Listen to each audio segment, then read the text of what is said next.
Aujourd'hui, nous commençons. À l'hôpital, Lee travaille sur son ordinateur portable lorsque Bill apparaît. Il dit avoir reçu son message. Lee est surprise qu'il ait répondu. Il dit qu'il était à proximité. Elle lui ordonne de fermer la porte et lui en veut d'avoir libéré Luna. Bill n'a pas besoin qu'elle lui fasse la leçon. Elle ne peut rien lui dire qu'il ne se soit déjà dit.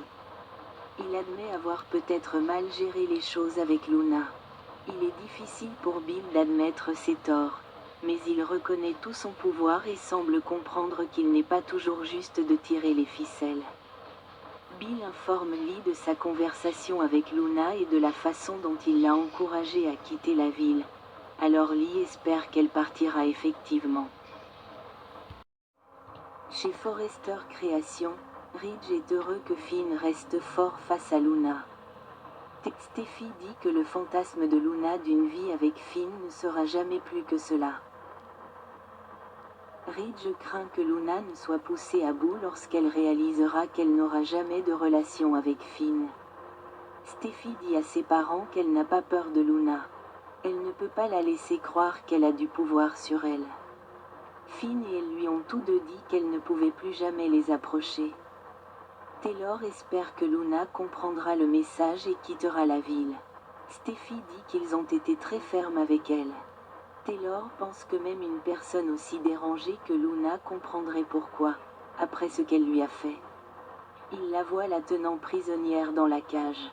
Steffi dit que le fantasme de Luna d'une vie avec Finn ne sera jamais plus que cela. Ridge dit à Steffi que si Luna revient à la maison de la falaise, Ridge insiste pour que Steffi l'appelle ou appelle la police. Steffi espère que non, elle espère qu'elle réalise qu'elle n'est pas désirée. Elle sait que Finn ne lui envoie pas de signaux contradictoires. Steffi ne peut pas la laisser contrôler sa vie et annonce qu'elle doit partir. Elle veut voir son mari. Taylor et Ridge craignent que Steffi et Finn n'aient pas réussi à faire passer leur message. Que pourrait faire Luna ensuite? Ridge veut trouver un moyen de la renvoyer derrière les barreaux. Sa promenade est une insulte aux deux hommes qui sont morts. Taylor ne sait que trop bien comment fonctionne l'esprit d'une personne comme Luna. Ils sont les plus dangereux de tous.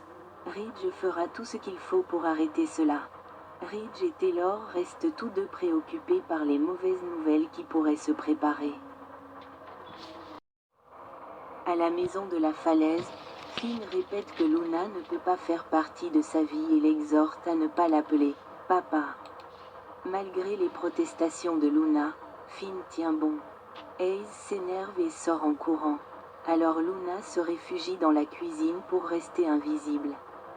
Cependant, Luna parvient à écouter discrètement le moment chaleureux que Finn partage avec Hayes, qui a peur des zombies et se rassure sur leur innocence.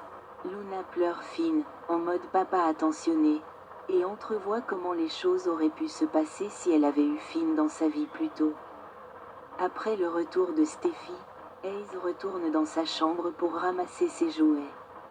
Luna revient au coin de la rue et évoque le beau moment passé entre Finn et son demi-frère. Steffi s'oppose à ce que Luna appelle Hayes ainsi et pense que Luna a tort de revenir. Finn fait comprendre à Luna que ce n'est pas une invitation et la pousse à comprendre qu'ils n'auront jamais de relation. Après que Steffi ait dit à Luna de partir et de ne jamais revenir, Luna est forcée de partir. Luna regarde une photo de Steffi, Finn et Hayes, une famille heureuse. Elle fusille Steffi du regard et fulmine une fois dehors. Luna a encore plus d'un tour dans son sac. Alors restez connectés.